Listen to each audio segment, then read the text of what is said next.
Olá, bem-vindos e bem-vindos a esse segundo encontro com a filosofia política. Sou o professor Isaías, auxiliado agora pela Monique, e nós vamos tratar hoje da educação para o exercício dos direitos políticos.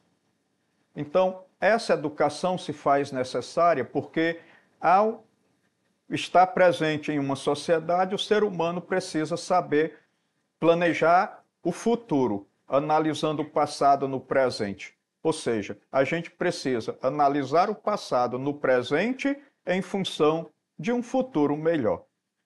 Então, essa questão dos direitos sempre é uma coisa muito discutida e há muitas vezes um descompasso entre o cumprimento dos deveres e a exigência dos direitos. Então, os seres humanos não nascem bons nem maus. A educação e o contexto são decisivos para a produção de pessoas altruístas ou cruéis. Então, isso aqui é um pensamento que eu não sei bem de onde tirei, eu acho que eu devo estar parafraseando alguém, mas de qualquer modo, vai um pouco na linha de fazer a gente refletir sobre aquelas concepções que consideram o homem como de origem boa e aqueles que consideram o homem como de origem má. Na verdade, por exemplo, a Bíblia e o Sócrates acham que o homem tem uma origem boa e, portanto, uma essência boa. Quando a gente pega filósofos como Immanuel Kant, aí não, ele já vai dizer que o homem não nasce bom por natureza, pelo contrário. Então, nesse aspecto, a gente tenta equilibrar com esse pensamento de que é a educação e o contexto que faz com que as pessoas sejam melhores ou piores. Ah, mas eu tenho 2 filhos, eu eduquei um filho no caminho do evangelho, no caminho do cristianismo, um seguiu e o outro não seguiu tanto. Nós não devemos ter a ilusão de que nós conseguimos educar sozinho um indivíduo ou uma sociedade. A educação, ela é compartilhada entre todas aquelas forças sociais que estão ao nosso redor. Então, tudo ajuda para a formação política, para a formação que pode ser religiosa e para outro tipo de formação. Então, a educação ela não é construída apenas de um indivíduo sobre o outro, mas de vários indivíduos sobre um indivíduo. Agora, nós temos o seguinte: a educação sem informação produz decisões equivocadas. Isso a gente já falou em um momento anterior. Já a informação sem educação produz incapacidade para processamento das informações. Ou seja, quando eu não tenho uma educação apropriada, eu posso ter milhares de informações, mas eu não vou saber processar as informações que eu tenho. A ausência de educação e informação gera o quê? Ignorância, ações parciais, ações inconsequentes. Gera sempre aquela ação que muitas vezes, no final, a gente acaba sem perceber se cometeu, se praticou uma coisa boa ou uma coisa ruim. Então, a gente precisa fazer essa união entre a educação e a informação. Cidadania é um conceito que, de modo geral, refere-se a tudo aquilo que está relacionado aos direitos e deveres de uma pessoa ou um povo num território. Agora, nós precisamos sempre ter o cuidado, porque muitas vezes nós somos bons para exigirmos os nossos direitos, mas nem tão bons quando se trata do cumprimento dos deveres.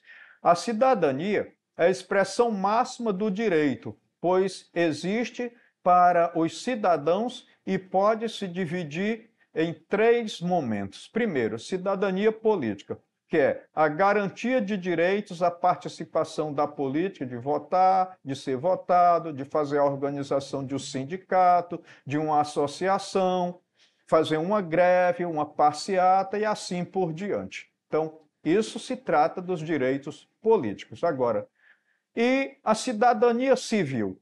Então, garantia de direitos relativos à liberdade. liberdade de expressão, liberdade de ir e vir, que é a liberdade de locomoção, o direito a ter uma religião ou a não ter uma religião, enfim, garantia das liberdades individuais. Então, nós temos, em terceiro lugar, a cidadania social, garantia de direitos relativos à dignidade da vida humana, respeito aos direitos humanos, direito ao trabalho, direito à alimentação, direito à moradia, direito ao lazer, direito à saúde, direito à educação e assim por diante. Contudo, cidadania também significa obedecer às leis e às normas que relacionam ou estão diretamente relacionadas com a vida em sociedade, para o nosso bem e para o bem comum. Para o efetivo direito à cidadania, muitas vezes os indivíduos devem cumprir alguns requisitos como nacionalidade. Então, eu preciso ter nascido em um território, né? Estar equiparado, falar a mesma língua, seguir os mesmos costumes. Por exemplo, no Brasil, todas as pessoas nascidas no Brasil ou de pais brasileiros são considerados cidadãos. O mesmo acontece com estrangeiros que pedem sua naturalização. Então, alguém que pede para se tornar brasileiro precisa estar consciente de que, ao chegar ao Brasil e ao fazer parte desse povo, ao ser cidadão brasileiro, ele tem direitos e deveres a cumprir que podem ser diferentes daquele país de origem, de onde ele veio. Então, nós temos outra coisa também, a idade. Alguns direitos e deveres estão de acordo com a idade do cidadão. Por exemplo, obrigatoriedade da educação, de começar o processo educativo a partir dos 4 anos e ir pelo menos até os 17 anos. O direito ao voto nas eleições, que aqui no caso do Brasil, aos 16 anos. E a maioridade civil, e por conseguinte também a maioridade penal, aos 18 anos de idade. Então, quando a gente muda de nação, quando a gente muda de grupo social, essas regras podem variar. Em terceiro lugar, está em conformidade com a lei. Os condenados à prisão possuem seus direitos políticos suspensos e são restritos os seus direitos à liberdade. Por estar intrinsecamente ligado à noção de direito, a cidadania pressupõe uma contrapartida. Essa contrapartida são os deveres. Aí vem aquela ideia de que os meus direitos terminam aonde começam os direitos dos outros. Agora, nós temos exemplos de direito. Alguns já foram mencionados anteriormente. Então, temos o direito à alimentação, direito à saúde, educação, moradia, trabalho, previdência social, lazer, informação e assim por diante. Agora, em contrapartida, nós temos também exemplo de deveres. Então, deveres como, por exemplo, cumprimento das leis, eleição de governantes através do voto obrigatório, aqui no caso do Brasil, o voto é obrigatório, serviço militar obrigatório, no caso dos homens, pagamento de impostos, que é uma coisa que todo mundo, de certo modo, precisa e faz, porque não tem como comprar e vender sem estar diretamente pagando impostos. Então, compartilhar informações. Então, a informação é aquela coisa que, para o processo democrático, ela não pode ser retida. Uma informação, ela deve ser perpassada, ela deve ser colocada para o grupo social, para a construção, algumas vezes, e para o fortalecimento, em outras vezes, da própria democracia, da própria cidadania. Bom, Paulo Freire, que viveu aí entre 1921 e 1997, foi o mais célebre educador brasileiro, com atuação e reconhecimento internacionais, inclusive. Conhecido principalmente pelo método de alfabetização de adultos que levava seu nome, ele desenvolveu um pensamento pedagógico assumidamente político. Para Freire, o objetivo maior da educação é a conscientização do aluno. Então, qual é para o Paulo Freire a primeira finalidade da educação? É a conscientização do cidadão. Essa conscientização leva o cidadão a saber quais são os seus direitos, mas também quais são as suas obrigações. Então, não existe imparcialidade.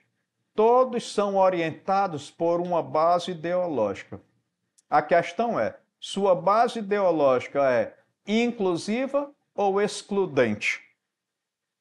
Olha, esse pensamento do Paulo Freire, ele é de suma importância porque ele coloca a gente diante da questão da não neutralidade política. Não existe neutralidade política. A questão é saber se você está do lado que inclui todos os seres humanos, todos os participantes do seu grupo social, ou se você está do lado excludente. Então, a educação ela também tem essa finalidade de tirar você daquele lado excludente e colocar do lado onde você pode socializar as coisas. Então, de vez em quando, alguém olha para um professor de ciências sociais e diz: você é socialista, mas você é um socialista de iPhone. Você gosta da tecnologia. Claro, a tecnologia ela precisa ser compartilhada. E se foi o trabalhador que fez o iPhone ou que fez qualquer outro eletrodoméstico, ele deve ter o direito de participar. A diferença daquela educação que exclui é que quer os eletrodomésticos para um grupo muito pequeno e não quer para o grupo maior, não quer para todo mundo. Então, essa é a diferença que acaba se acentuando entre socialismo e capitalismo. O socialismo ensina que os bens produzidos em uma sociedade eles precisam ser compartilhados entre todos. Então, muita gente entende o socialismo como alguma coisa que vai abandonar a riqueza, abandonar a ciência, abandonar a tecnologia e para viver só ligado à natureza. Isso aqui não é a ideia do socialismo. A ideia de socialismo é dividir a riqueza. É produzir a riqueza também, mas é dividir entre todos os que trabalham. Então, Paulo Freire vai chamar isso de inclusão. Inclusão social. E a educação ela deve visar justamente essa inclusão e acabar com a exclusão. Outra coisa também, segundo Paulo Freire, a educação é um ato de amor. Por isso, um ato de coragem, porque o amor, claro, ele requer coragem. Não pode temer o debate, a análise da realidade. Não pode fugir à discussão criadora, sob pena de ser uma farsa. Então, aquela educação que não discute, aquela educação que é empurrada de cima para baixo, não é uma educação consistente, não é uma educação verdadeira, não é uma educação capaz de promover a cidadania. Então, nós temos uma questão aí, um tanto quanto longa, ligada a esse pensamento de Paulo Freire. E nós temos aqui um texto, isso aqui está na página 130, é uma questão que é a questão número 1, é a única questão que tem aí na página 130 do nosso material didático. Estávamos convencidos e estamos de que a contribuição a ser trazida pelo educador brasileiro à sua sociedade, em partejamento, haveria de ser uma educação crítica e criticizadora, de uma educação que tentasse a passagem da transitividade ingênua à transitividade crítica. Poderíamos ampliando e alargando a capacidade de captar os desafios do tempo. Estávamos e estamos convencidos, como Leibniz, de que tanto mais pobre seja uma nação e mais baixos os padrões de vida das classes inferiores, maior será a pressão dos estratos superiores sobre elas. Estão considerados desprezíveis, inaptamente inferiores, na forma de sua casta de nenhum valor. Punha-se desde já um problema crucial na fase atual do processo brasileiro, o de conseguir o desenvolvimento econômico como suporte da democracia, de que resultasse a supressão do poder desumano, de opressão das classes muito ricas sobre as muito pobres. Então, Esse pensamento é tirado de um livro do Paulo Freire, Educação como Prática da Liberdade, e aí nós temos a continuidade da questão do seguinte modo. Ficando na tela. Bom, Freire é extremamente atual quando mostra que não há continuidade necessária entre desenvolvimento econômico, sufrágio universal e exercício da democracia. De que forma a educação é determinante para o verdadeiro exercício dos direitos políticos? Então, nós temos aí letra A. A educação, promovendo a tentativa constante de mudança de atitude, cria disposições democráticas através de novos hábitos de participação, através da experiência, do debate e do diálogo, e do desenvolvimento de uma mentalidade teocrática. Toda essa letra A estava correta até aí essa última linha, que é onde vai falar dessa questão de uma mentalidade teocrática, que a mentalidade teocrática, via de regra, supõe um senhor e um súdito. Letra B.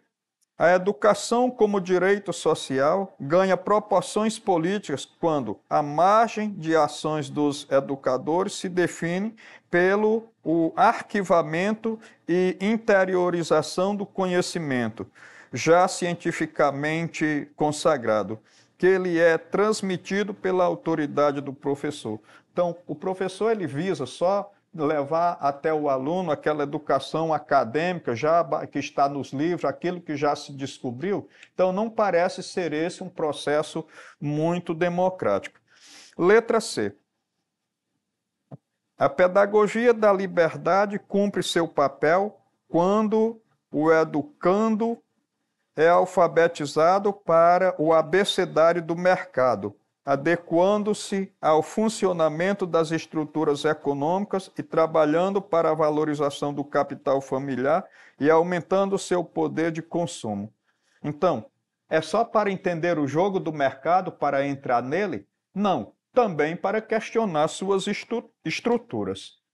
Então, letra D. Uma alfabetização libertária, inserindo o homem na sua problemática histórica, cria condições para a compreensão do jogo desigual de forças nas estruturas sociais. Essa descodificação da realidade desperta para uma possibilidade social e política. Finalmente, letra E. A pedagogia libertária reclama uma reforma educacional que desvincule o saber da realidade social. Cria-se, assim, uma escola centrada na palavra, no bacharelismo, acalentada pela memorização, tendência a reduzir os meios de aprendizagem a formas nacionais. Então, como resposta a essa questão, nós temos aí a letra D. Uma alfabetização libertária, inserindo o homem na sua problemática histórica, assim cria condições para a compreensão do jogo de desigualdade na sociedade, e essa descodificação, esse desvendar das coisas, dessa realidade, desperta para uma responsabilidade, que além de ser social, é também política. Então, este foi mais um encontro sobre a filosofia política. Nós convidamos a todos a fazerem retorno ao material didático para a retomada das questões, sem deixar também de visitar as plataformas para o reforço dos conteúdos aqui tratados. Eu agradeço a todos pela atenção e até o nosso próximo encontro, onde iremos falar de minorias e maiorias. Será que minoria representa realmente minoria? Veremos na próxima aula. Muito obrigado e até lá.